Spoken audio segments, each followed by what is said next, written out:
The King and Queen of Hearts were seated on their throne when they arrived, with a great crowd assembled about them, all sorts of little birds and beasts, as well as the whole pack of cards. The knave was standing before them, in chains, with a soldier on each side to guard him, and near the king was the white rabbit, with a trumpet in one hand, and a scroll of parchment in the other. In the very middle of the court was a table, with a large dish of tarts upon it. They looked so good that it made Alice quite hungry to look at them. I wish they'd get the trial done, she thought, and hand round the refreshments. But there seemed to be no chance of this, so she began looking at everything about her to pass away the time. Alice had never been in a court of justice before, but she had read about them in books, and she was quite pleased to find that she knew the name of nearly everything there. That's the judge, she said to herself, because of his great wig. The judge, by the way, was the king, and as he wore his crown over the wig, look at the frontispiece if you want to see how he did it, he did not look at all comfortable, and it was certainly not becoming. And that's the jury box, thought Alice, and those 12 creatures. She was obliged to say creatures, you see, because some of them were animals and some were birds. I suppose they are the jurors. She said this last word 2 or 3 times over to herself, being rather proud of it, for she thought, and rightly too, that very few little girls of her age knew the meaning of it at all. However, jurymen would have done just as well.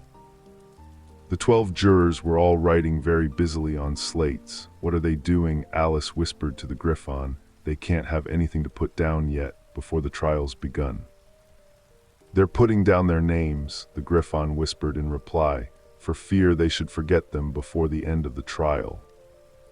Stupid things, Alice began in a loud, indignant voice, but she stopped hastily, for the white rabbit cried out, "Silence in the court." And the king put on his spectacles and looked anxiously round to make out who was talking.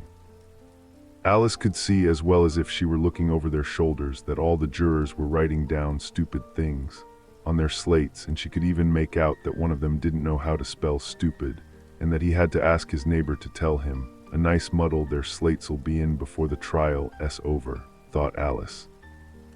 One of the jurors had a pencil that squeaked. This, of course, Alice could not stand, and she went round the court and got behind him, and very soon found an opportunity of taking it away. She did it so quickly that the poor little juror, it was Bill, the lizard, could not make out at all what had become of it, so after hunting all about for it, he was obliged to write with one finger for the rest of the day, and this was of very little use, as it left no mark on the slate. "Harold read the accusation," said the king.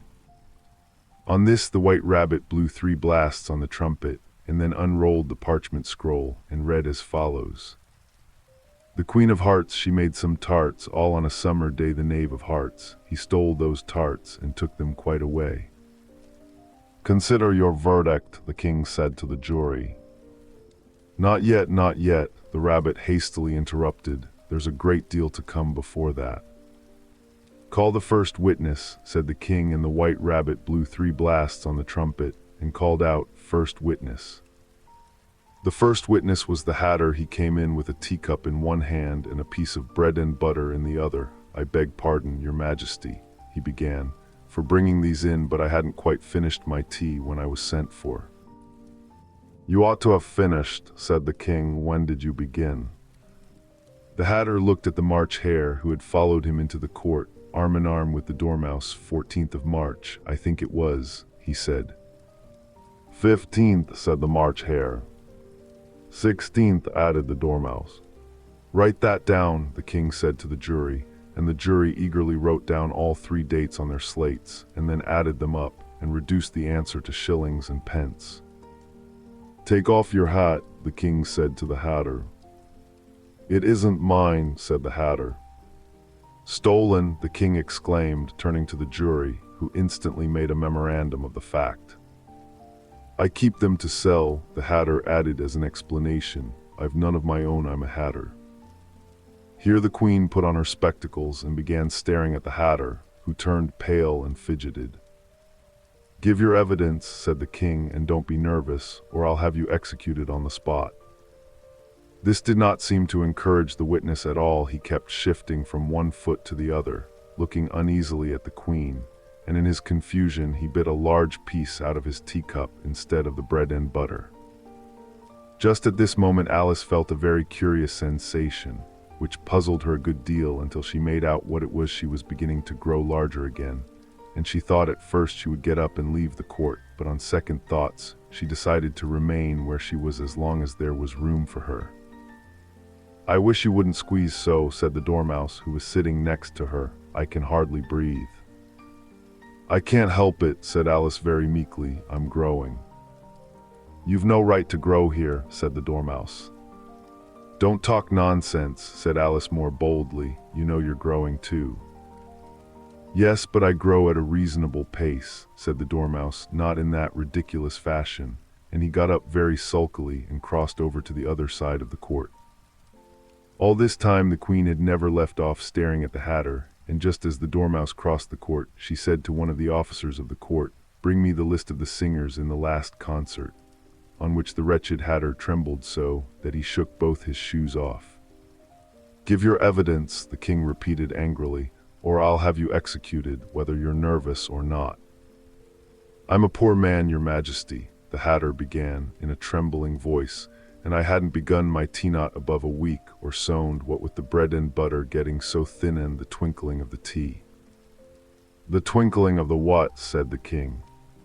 "It began with the tea," the Hatter replied. "Of course twinkling begins with a T," said the King sharply. "Do you take me for a dunce? Go on." "I'm a poor man," the Hatter went on, "and most things twinkled after Thattenly," the March Hare said. "I didn't," the March Hare interrupted in a great hurry. "You did," said the Hatter. "I deny it," said the March Hare. "He denies it," said the King. "Leave out that part."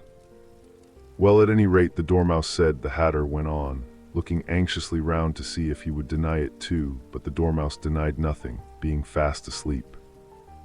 "After that," continued the Hatter, "I cut some more bread and butter." "But what did the Dormouse say?" one of the jury asked. "That I can't remember," said the Hatter. "You must remember," remarked the King, "or I'll have you executed." The miserable Hatter dropped his teacup and bread and butter, and went down on one knee. "I'm a poor man, your Majesty," he began. "You're a very poor speaker," said the King. Here one of the guinea pigs cheered, and was immediately suppressed by the officers of the court, as that is rather a hard word. I will just explain to you how it was done. They had a large canvas bag, which tied up at the mouth with strings. Into this they slipped the guinea pig head first, and then sat upon it. "I'm glad I've seen that done," thought Alice. "I've so often read in the newspapers at the end of trials there were some attempts at applause, which was immediately suppressed by the officers of the court, and I never understood what it meant till now."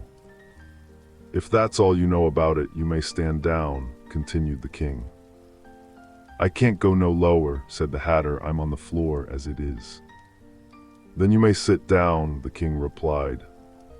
Here the other guinea pig cheered and was suppressed. "Come, that finished the guinea pigs," thought Alice. "Now we shall get on better." "I'd rather finish my tea," said the Hatter, with an anxious look at the Queen, who was reading the list of singers. "You may go," said the King, and the Hatter hurriedly left the court, without even waiting to put his shoes on. "And just take his head off outside," the Queen added to one of the officers, but the Hatter was out of sight before the officer could get to the door. "Call the next witness," said the King. The next witness was the Duchess's cook. She carried the pepper box in her hand, and Alice guessed who it was, even before she got into the court, by the way the people near the door began sneezing all at once. "Give your evidence," said the King. "Shan't," said the cook. The King looked anxiously at the White Rabbit, who said in a low voice, "Your Majesty must cross-examine this witness." "Well, if I must, I must," the King said with a melancholy air, and after folding his arms and frowning at the cook till his eyes were nearly out of sight, he said in a deep voice, "What are tarts made of?" "Pepper mostly," said the cook. "Treacle," said a sleepy voice behind her. "Collar that Dormouse," the Queen shrieked out. "Behead that Dormouse. Turn that Dormouse out of court. Suppress him. Pinch him off with his whiskers." For some minutes the whole court was in confusion, getting the Dormouse turned out, and by the time they had settled down again, the cook had disappeared.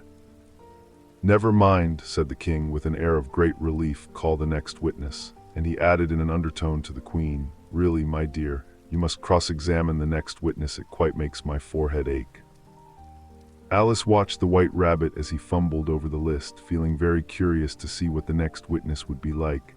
"For they haven't got much evidence yet," she said to herself. Imagine her surprise when the white rabbit read out at the top of his shrill little voice the name Alice.